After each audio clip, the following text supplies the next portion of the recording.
13 साल पुराने बरेली के फरीदपुर गैंगरेप केस में अदालत ने बड़ा फैसला सुनाया। वर्ष 2012 में हुई घटना में मुख्य आरोपी इमरान को अदालत ने धारा 376 में 8 साल के कठोर कारावास और 10,000 रुपए जुर्माने की सजा सुनाई। इसके साथ ही धारा 363 और 368 में उसे 4 साल की अतिरिक्त सजा भी दी गई है, जबकि अन्य 4 आरोपी जमीजन, शरीफ अहमद, शमशाद और मजीद को अपहरण और कैद रखने के मामले में 4 साल की जेल और 5,000 रुपए का जुर्माना लगाया गया है।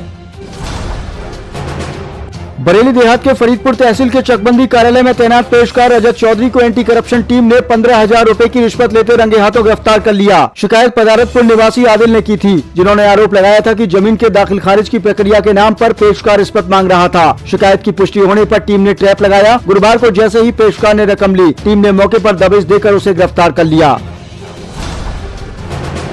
बरेली शहर के ख्वाजा कुतुब इलाके में मंगलवार दोपहर कूड़ा फेंकने के विवाद ने खौफनाक रूप ले लिया। आरोप है कि सर्राफा व्यापारी रजत रस्तोगी और उनके पड़ोसी संजीव उर्फ बॉबी रस्तोगी के बीच कहासुनी के बाद बॉबी ने घर से तमंचा निकालकर फायरिंग शुरू कर दी। बीच बचाव कर रहे राजीव रस्तोगी के हाथ में गोली लगने की बात सामने आई है। घायल को जिला अस्पताल में भर्ती करा दिया गया है, जहाँ फिलहाल हालत स्थिर बताई जा रही है। अवैध कब्जे के खिलाफ शाहजहांपुर के कलान कस्बे में गुरुवार सुबह हाई वोल्टेज ड्रामा देखने को मिला। दुकानों पर कथित कब्जे और प्रशासनिक अनदेखी के विरोध में एक ही परिवार की 5 महिलाएं ओवरहेड पानी की टंकी पर चढ़ गईं और आत्मघाती कदम उठाने की चेतावनी दी। महिलाएं लगभग 5 घंटे तक टंकी पर रहीं। सत्यदेव शाक्य के परिवार का आरोप है कि मेन रोड स्थित उनकी 4 दुकानों पर कुछ लोगों ने कब्जा कर रखा है। कई बार थाने और SDM कार्यालय में शिकायत की, लेकिन इसके बावजूद भी कोई कार्रवाई नहीं की गयी। बरेली शहर के ग्रीन पार्क निवासी अविनाश चंद्रा ऑनलाइन ट्रेडिंग में दोगुना मुनाफा देने के नाम पर साइबर ठगों के शिकार हो गए। स्वयं को BI फाइनेंस कंपनी का प्रतिनिधि बताकर ठग ने फोन कॉल के जरिए विश्वास जीता और डेमो मुनाफा दिखाकर अविनाश को निवेश के लिए तैयार किया। 5 से 10 जुलाई के बीच अलग अलग ट्रांजैक्शन में अविनाश के 2 बैंक खातों से 3,70,000 रुपए निकाल लिए गए। जब उन्होंने रकम वापस मांगी तो ठगों ने 24 घंटे में रिफंड का झांसा दिया। इसके बाद फोन और चैट दोनों बंद हो गए। बिहार के सीतामढ़ी जिले के परिहार में गुरुवार को CM योगी आदित्यनाथ ने चुनावी जनसभा को संबोधित किया। उन्होंने कहा कि बिहार का गौरवशाली इतिहास रहा है और परिहार की धरती माता सीता के जन्म स्थान के रूप में पूरे देश में गौरवान्वित करती है। योगी ने कहा कि इस चुनाव में उन चेहरों को पहचानने की जरूरत है जिन्होंने बिहार की अस्मिता को नुकसान पहुँचाया और युवाओं की पहचान को संकट में डाला।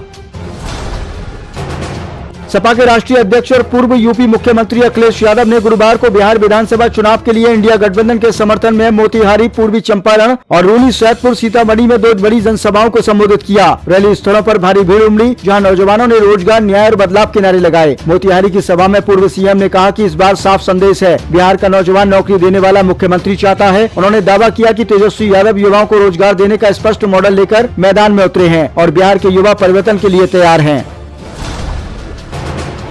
कांग्रेस नेता सचिन चौधरी और पूर्व सांसद कुंवर दानिश अली के बीच जारी राजनीतिक तकरार अब सोशल मीडिया पर तनाव का कारण बन गई है। 2 दिनों के भीतर पूर्व सांसद को फेसबुक के माध्यम से दूसरी बार धमकी मिलने का मामला सामने आया। इस बार कुलदीप पोसवाल नाम की ID से धमकी देते हुए अमरोहा न आने की चेतावनी दी गई है। पहले बुधवार को दिल्ली निवासी अभिषेक पांडे की ओर से पूर्व सांसद को धमकी दी गई थी। बिहार विधानसभा चुनाव के पहले चरण में 121 सीटों पर जमकर मतदान गुरुवार को संपन्न हो गया। यहाँ 60% से अधिक वोटिंग हुई। मतदान के साथ ही राजनीतिक बयानबाजी और तेज हो गई। एक तरफ NDA के नेता कांग्रेस और RJD पर निशाना साध रहे हैं, तो दूसरी तरफ इंडिया गठबंधन भी पलटवार कर रहा है। अररिया की जनसभा में प्रधानमंत्री नरेंद्र मोदी ने कहा कि कांग्रेस और RJD में झगड़ा बढ़ चुका है। वहीं मोतिहारी व सीतामढ़ी में समाजवादी पार्टी के प्रमुख अखिलेश यादव ने कहा कि जब नया बिहार बनेगा तब नौकरी भी मिलेगी। आप बिहार बदलो, हम यूपी बदल देंगे। तेजस्वी यादव ने पटना में कहा कि ऐसा बिहार चाहिए जहाँ पढ़ाई, दवाई, कमाई और सुनवाई हो, सबके लिए बराबर हो। वहीं CM योगी ने कहा कि पहले चरण की वोटिंग साफ दिखा रही है कि कांग्रेस RJD की जमीन खिसक चुकी है।